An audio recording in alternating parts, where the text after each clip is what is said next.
and something must be done to decolonize religion in order that we may indeed enjoy the dividends of a relationship with God. And if you look at the history of Africa, there have been attempts at fighting that.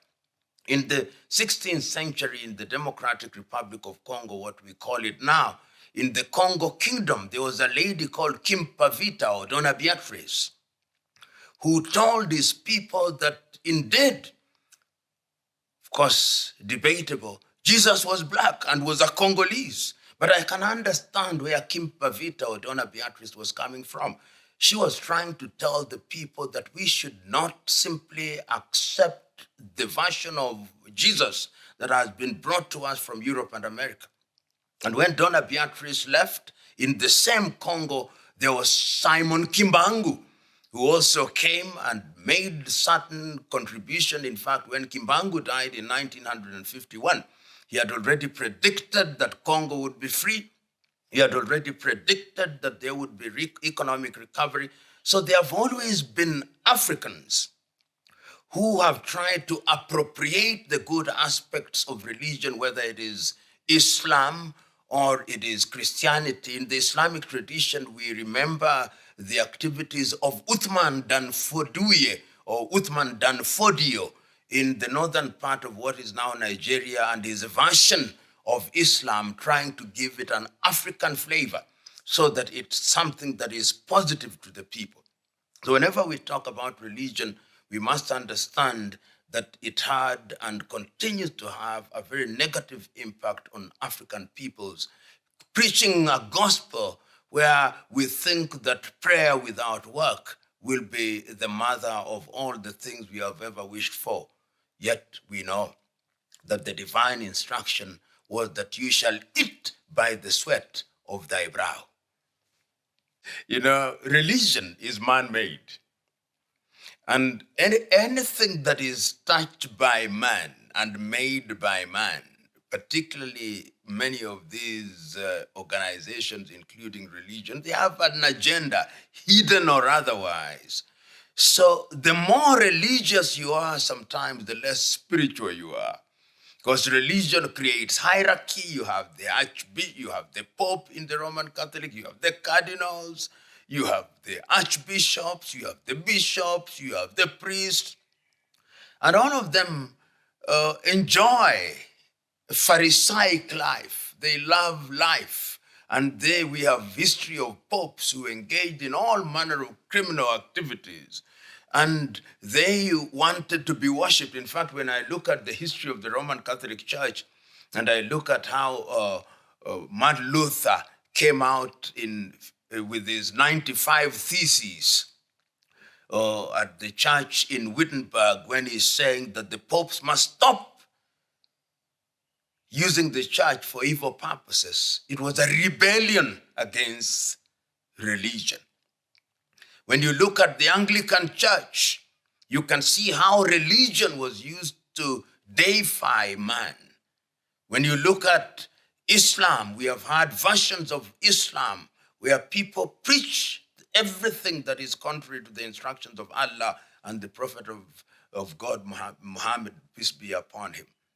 And all these tell you that we lost our spirituality. And one of the things that Western religion did was to attack African spirituality, so that you lost your connection to God. Because in many African communities, the connection between man and God was a direct thing. And you had your ancestors interceding for you, which they said was unchristian, but yet when you are Christian, you pray to the God of Abraham, Moses, and Joseph, who are their ancestors, and they tell us we must not mention our ancestors when we are praying.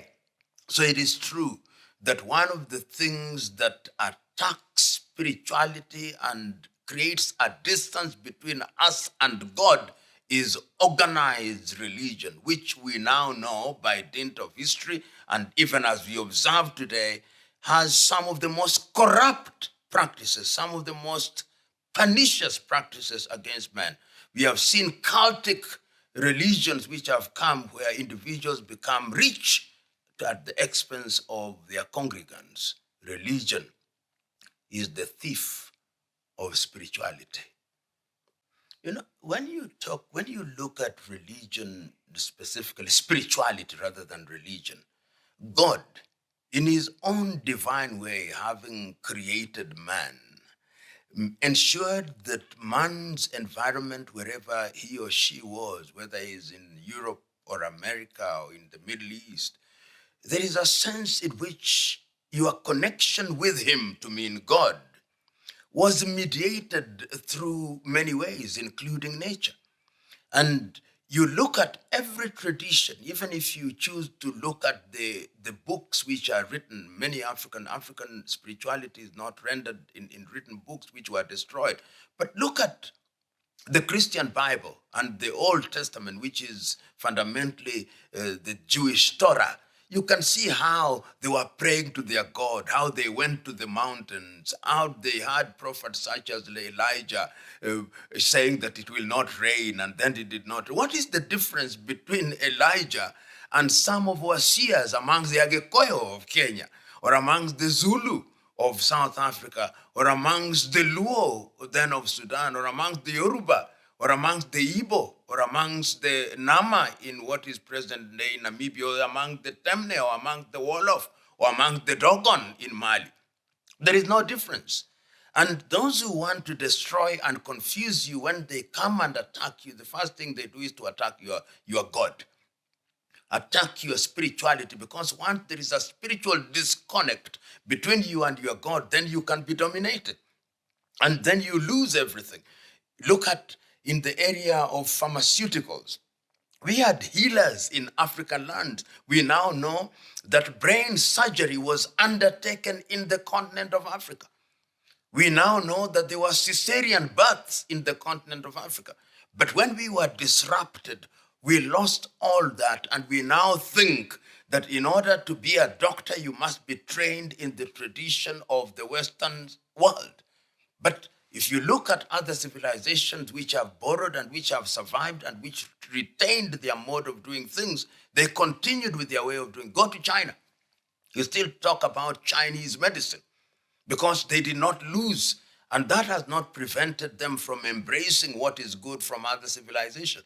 Go to India, Ayurveda, and you find that the Indians have continued with that particular tradition.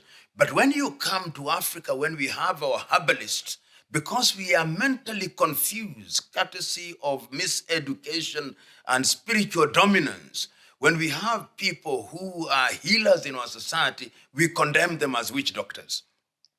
So it is the battle against the impact of slavery and colonization combined is a battle of unlearning many negative things which were pumped into our minds so that we could become robots. And robots we have become in many ways because we do things simply because certain information was pumped in our heads. We have been taught consistently to hate ourselves and to love the things that belong to others. So when we have conversations about religion and about the impact of slavery, it is a conversation which is reminding us that we should go back to ourselves. There is a beautiful saying in the Kiswahili language called mwachamila ni mtumwa.